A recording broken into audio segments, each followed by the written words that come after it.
Arguably the most successful sibling directors of all time, whose best movie won them the Best Picture and Best Director Academy Awards in 2008, the Coen brothers are rightfully missed by many after their split. Their last film was 2018's The Ballad of Buster Scruggs, and 8 years later, it is evident that the creative filmmakers have no intentions of stopping even if their careers are no longer intertwined like before, with their directorial careers dating all the way back to Blood Simple.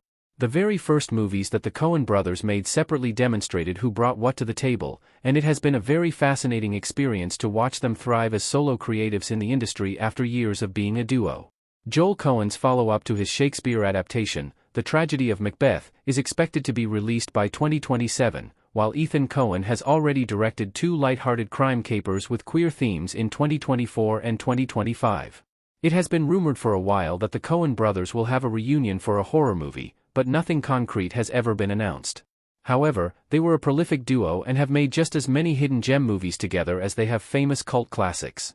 In fact, revisiting their debut movie allows any viewer to enjoy the trademark Coen brothers traits that everyone came to love over the years. Blood Simple is the first Coen brothers feature film. Made in 1984, Blood Simple is a movie directed by Joel Coen and co-written by both Coen brothers, marking their feature film debut as a duo. It follows an ensemble of characters, as is the case with most of the Coen brothers' best movies. Frances McDormand and John Getz are Abby and Ray, a woman and a man in love with each other, respectively, while Dan Hedaya is Marty, Abby's husband and Ray's employer. The main ensemble is closed by Emmett Walsh as a private detective hired by Marty, initially to confirm his suspicions about Abby's affair and later to kill Abby and Ray. Ray's colleague at the bar where he's employed by Marty, Muris, played by Samart Williams, has the role of connecting scenes through key interactions and making the world feel more lived in, even if he doesn't have a specific arc dedicated to him. The Coen brothers' directorial debut movie changed Hollywood, as it is also Frances McDormand's feature film acting debut, as well as composer Carter Burwell's and cinematographer Barry Sonnenfeld's debuts. McDormand's performance in the film is a charming mix of theatrics and composure, as Abby gradually loses her grasp on her reality over the course of the film.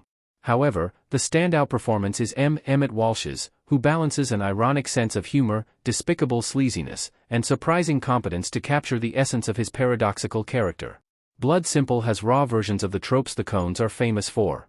One of the most common signatures of the Coen brothers' work is the use of coincidence as a narrative trope.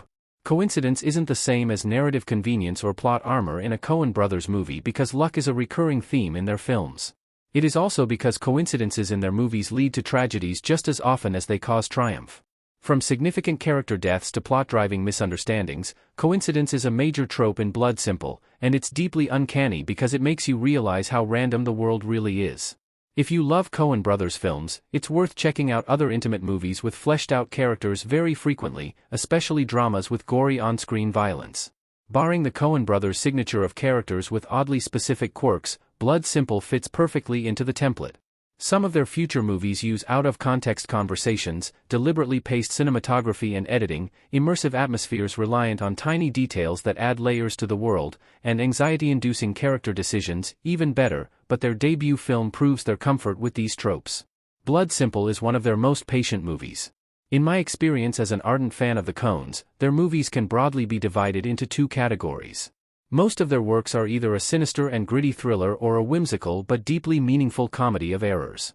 Now, movies in the latter category are famous for snappy editing, fast-paced, observant, and humorous dialogue, and economical scenes, while the former kind of film is slower, has fewer lines of dialogue, and allows scenes to run long to heighten the sense of loneliness. The brothers' best work combines the 2 styles, and even their most light-hearted movies are eventually plagued by death, but Blood Simple is so strongly situated in the gritty thriller category that it almost looks like a blueprint that they polished in the future. The camera moves ever so slowly, which constantly heightens suspense in every scene. The 112-minute runtime is occupied by lengthy sequences of monotonous work to impress on the viewers how exhausted every character is. There is perhaps no movie in their filmography that can compete in pace. Blood Simple's humor is shockingly dry. Dry and bleak humor is another staple of the Coen brothers, who managed to find non-traditional sources of comedy even in the most sinister settings, plagued by real tragedy. Some of their best gags are even easy to misinterpret as serious moments. Blood Simple is the perfect demonstration of this phenomenon. You not only wonder if it's okay to laugh at the funny moments, but also whether they were meant to be considered funny at all. The creative decisions are so deliberate that the latter doubt disappears soon, but it doesn't change how uncomfortable the sense of humor can be.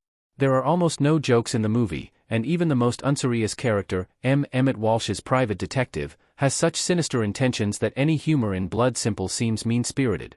Yet, despite its cynicism, the movie doesn't make light of emotional baggage, treating everyone, including the villain, with dignity. The Coen brothers' movies all combine humor and darkness to varying degrees, and it's obvious while watching their debut film that they were always intrigued by such combinations, even if Blood Simple leans very strongly towards the macabre. The Coens always knew how to compel audiences with simple stories. The Coen smaller-scale movies are frequently likened to pulp stories because they're character-driven, don't have any big-picture ramifications.